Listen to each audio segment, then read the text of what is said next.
अस्सलाम वालेकुम जी। यहाँ पे फिपी लिपि का डेटा आ चुका है और यहाँ पे एक्सप्लेन मैं यहाँ पे इसको फिपी लिपि के डेटा को करने जा रही हूँ। यहाँ पे फिपी का मतलब है फॉरेनर्स के पोर्टफोलियो की बात हो रही है और लिपि का मतलब है लोकल पोर्टफोलियोज की बात हो रही है। फॉरेनर्स ने यहाँ पे इस वीक में सेकेंड टाइम एक अच्छी हैविंग बाइंग शो करी है और 0.40 मिलियन डॉलर की इसने नेट बाइंग की है फॉरेनर ने।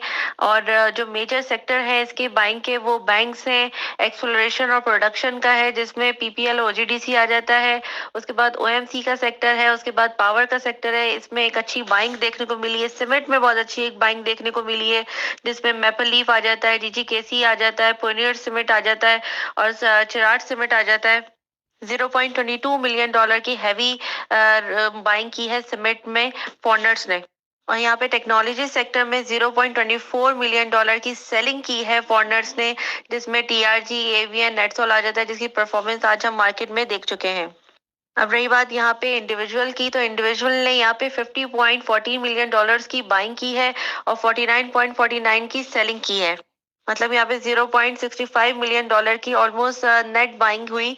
तो इक्वल इक्वल ही कह सकते हैं यहाँ पे कि जितना इंडिविजुअल ने बाइंग किया है उतना सेलिंग भी अच्छी खासी की है। तो यहाँ पे क्योंकि इंडिविजुअल्स डरा हुआ होता है और कल मार्केट में जो कि एक यहाँ पे सिम्टम्स देखे गए थे कि बहुत ज्यादा मार्केट नीचे जा चुकी थी और एक थोड़ा सा एक बुलिश मूव आने से मार्केट में एक कॉन्फिडेंस आया था और लोगों ने बाइंग की थी। इंडिविजुअल से भी अच्छी खासी बाइंग की थी, पर आपको जैसे कि पता है कि इंडिविजुअल बहुत जल्दी घबरा भी जाते हैं, डर भी जाते हैं। और कल की एक अच्छी बुलिश रैली के बाद आज की जो एक बुलिश रैली दिखी उसमें प्रॉफिट टेकिंग यहाँ पे बनती थी और इंडिविजुअल यहाँ पे अपना माल प्रॉफिट टेकिंग करके ही निकले हैं।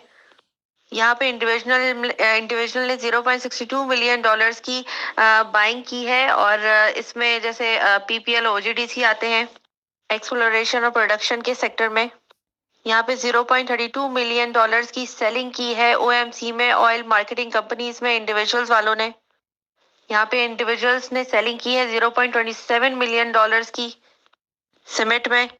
यहाँ पे 0.14 मिलियन डॉलर्स की सेलिंग की है टेक्नोलॉजी सेक्टर में इंडिविजुअल्स वालों ने और 0.24 मिलियन डॉलर्स की बाइंग की है अदर्स ने, इंडिविजुअल्स वालों ने।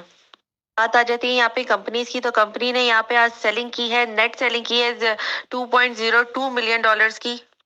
कंपनीज ने यहाँ पे आज हैवी नोट पे सेलिंग की है बैंकिंग सेक्टर में और बाइंग की है 0.21 मिलियन डॉलर की एक्सप्लोरेशन एंड प्रोडक्शन में। अब यहाँ बात आ जाती है बैंकिंग सेक्टर की, तो बैंकिंग ने यहाँ पे आज नेट बाइंग की है 1.44 मिलियन डॉलर की और यहाँ पे 1.08 मिलियन डॉलर की हैवी बाइंग की है बैंक ने बैंकिंग सेक्टर में ही। बाकी 0.35 मिलियन डॉलर हैवी बाइंग की है बैंक्स ने यहाँ पे फर्टिलाइजर में और यहाँ पे बैंक की कोई हैवी सेलिंग नहीं देखी गई, ज्यादातर प्रॉफिट टेकिंग ही आई है बैंकिंग सेक्टर की तरफ से। कोई मेजर सेलिंग नहीं है बैंकिंग सेक्टर में। उसके बाद बात करते हैं एनबीएफसी की, नॉन बैंकिंग फाइनेंशियल कंपनी की। तो इसने आज 0.04 मिलियन डॉलर की नेट बाइंग की है और सेलिंग कोई खास नहीं की। ऑलमोस्ट इसका जो डेटा है वो न्यूट्रल है। यहाँ पे इंपॉर्टेंट अब आ जाता है म्यूचुअल फंड। म्यूचुअल फंड्स ने यहाँ पे आज सेलिंग की है 0.35 मिलियन डॉलर की नेट सेलिंग की है, हैवी सेलिंग की है। यहाँ पे जो हैवी सेलिंग की है म्यूचुअल फंड वालों ने वो पावर सेक्टर में की है जिसमें हैप्को और कैप्को आता है। अदर्स कंपनीज वाले भी आज हैवी बाइंग पे थे और इनकी मेजर बाइंग जो है वो पावर सेक्टर में थी अदर ऑर्गेनाइजेशन वालों की। और यहाँ पे सबसे ज्यादा जो मैन ऑफ द मैच आता है वो आते हैं हमारे ब्रोकर, जिन्होंने यहाँ पे 0.43 मिलियन डॉलर की यहाँ पे बाइंग की है हैवी नोट पर पावर सेक्टर में। सॉरी, यहाँ पे इन्होंने ब्रोकर वालों ने हैवी नोट पे बाइंग जो है वो बैंकिंग सेक्टर में की है 0.43 मिलियन डॉलर की। और in the last insurance company वालों ने सेलिंग ही की है सारे सेक्टर्स में। तो ओवरऑल जो यहाँ पे समरी देखी जा रही है वो अच्छी खासी जो है वो बाइंग की है अच्छे मेजर सेक्टर्स ने। तो आज जिन्होंने माल अपना खरीदा है वो अपना कल माल प्रॉफिट टेकिंग पर भी रखेंगे, बेचेंगे भी। तो कल मोस्ट प्रोबेबली हमारी मार्केट करेक्शन की तरफ भी जा सकती है। तो अभी न्यूट्रल ही लेकर काम करना चाहिए और अपने पोर्टफोलियो को सिक्योर करने के लिए एटलीस्ट 50% कैश रखना चाहिए। Thank you so much.